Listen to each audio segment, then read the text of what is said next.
Welcome back again to my YouTube channel. For today's video, as you can see, kakatapos ko lang magpagupit. And sa wakas, since 2021, yung last short hair ko, pandemic pa ata yun.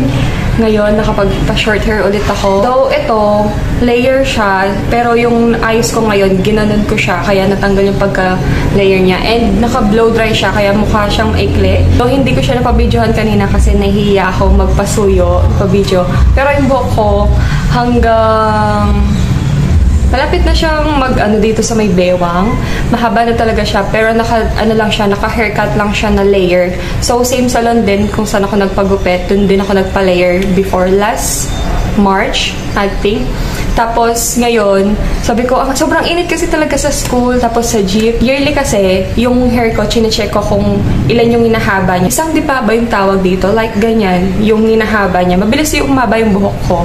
No? So, sabi ko, next year, graduation ko, like, kung August din or September, ganon, July, I think hahaba ulit to ng ganyan. So, okay lang siya for graduation ko. Hopefully, no? So, hindi naman din siya maikling-maikli, sabi ni Mama. Napaikli ko daw siya ng sobra. Pero, gusto ko siya. Gusto ko yung hair ko ngayon. And ngayon, huwag na natin patagalin pa, kaya din ako nagpagupit kasi gusto kong itry yung uso ngayon or yung trend na Bremod hair color, which is yung color na milk tea ash. So first, itong dust muna. I think alternative to kung ayaw mo mag-bleach. No, ito yung gamitin mo na hair color. So, dust 0.00. Tapos, gagamit ako ng 9% oxidizer. I think, ayan. So, ito, magta-turn na yan. Ito yung una nating ilalagay. Then, next, isang, super flex, no, para hindi mag-dry yung buhok natin. Ihalo natin to doon sa mixture ng dust and oxidizer. Yeah. Yung pinaka-hair color natin, which is yung milk tea ash, 8.7. Yung oxidizer niya, which is yung 9% lang din, para hindi mabigla yung buhok natin. Bumili din pala ako ng another oxidizer kasi ito ilalagay naman natin para dun sa main color natin. So, yung palang pinagupit ko, may kulay din talaga yon kasi nag-DIY din ako. Bremod din yung gamit ko. Nakalimutan ko na ano yung color nun. Premium yung kinuha ko. Tapos dun sa dust is yung parang regular. Then, kumuha na din ako ng brush. Though, meron akong ganito, pero nasa isang bahay. Hindi ko na nakuha. Then, yung container natin is DIY na lang din. Yung Tupperware na bilog. So, ngayon, without further ado, gawin na natin yung ating DIY hair color.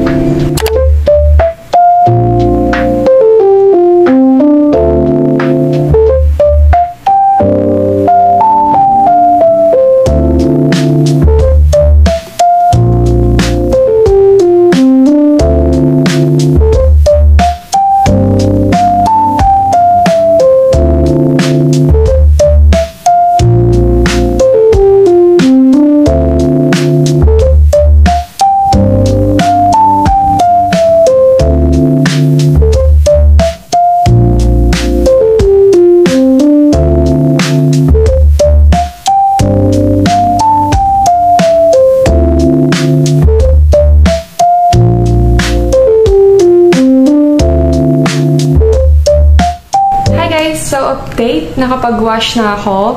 After, I think, umabot din ako ng 1 hour or lagpas ng konting 1 hour. Kasama na yun yung pag-apply ko.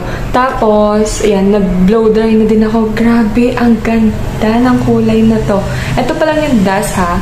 Yung dust 0.00. Tapos, yung 9% oxidizer. Grabe, ang ganda. Parang ayoko na siyang kulayan ng milk tea ash. Kasi, ang swabe na nitong kulay na to, oh. Grabe. Hindi ko na matandaan kailan yung last kong kulay ng buhok. I think high school pa ako. Yung ganito talaga katingkad. Grabe, bagay ko pala yung ganito. Wow. I think pantay yung pagkakakulay ko. Ang galing. Not sure lang dito sa may gitna kasi ginamit ko lahat. Nilagay ko lahat. Ayan, hindi pa masyadong tuyo kaya medyo dark. Pero, may kulay. May kulay yung nasa loob, may kulay yung nasa baba. Grabe, worth the wait talaga.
nakaligot na ako lahat-lahat, no? Nagbanlaw na ako, nag-blow dry na ako, tapos tinry ko na din siyang planchahin.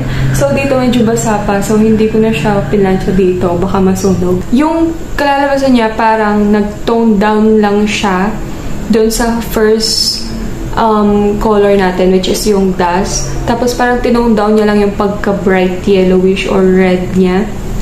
Ngayon, ayun siya. Naging, parang, ayun, may pagka-ashy siya, pero nandun pa rin yung blonde niya. I think ganyan lang siya. Ganyan ko lang siya lagi aayusin. Either nakaganyan, or isang side dito, ganyan siya. Ay, parang ganda nito, be. Ang ganda nito. Parang, ito kasi talaga yung side ko. So, ganyan lang. Ganda. New look. Bago ma-stress sa thesis. Ang galing kasi nakulayan lahat ng buhok ko. Like, kasi inubos ko. Kita niyo naman. And bukas update na lang. So, yeah. See you tomorrow. Hi guys! So, update. So, kinabukasan na to. Today's new day. So, ayan, yung kulay na gusto kong ipakita sa inyo kapag sa araw.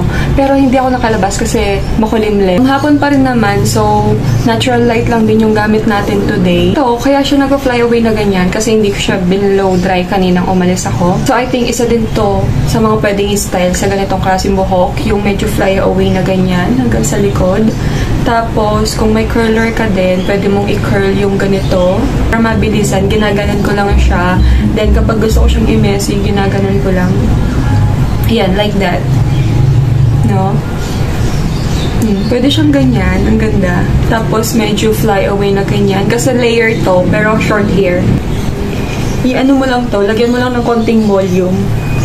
Ayan. Para sa mga, just in case, interested din kayo sa mga gantong kulay, ilalagay ko yung link or yung shop link sa description natin sa baba. Kung sensitive kayo, yung hair scalp nyo or yung anit, sensitive kayo, madali kayo mairita, lalo sa balat.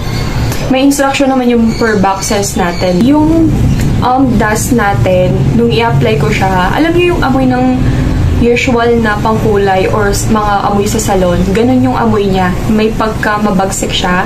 Tapos, kapag ilalagay ko sa, sa hair na, hindi siya mahapdi sa mata, then hindi din siya mahapdi sa anit ko. Hindi ko lang sure kung ganun din sa iba, hindi mahapdi. Pero yung amoy niya, medyo mabagsik. Pero kaya namang i-inhale.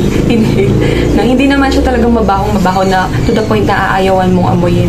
Tapos, yung milk tea ash naman, nung amuyin ko siya, para sa akin para siyang amoy alcohol or wine.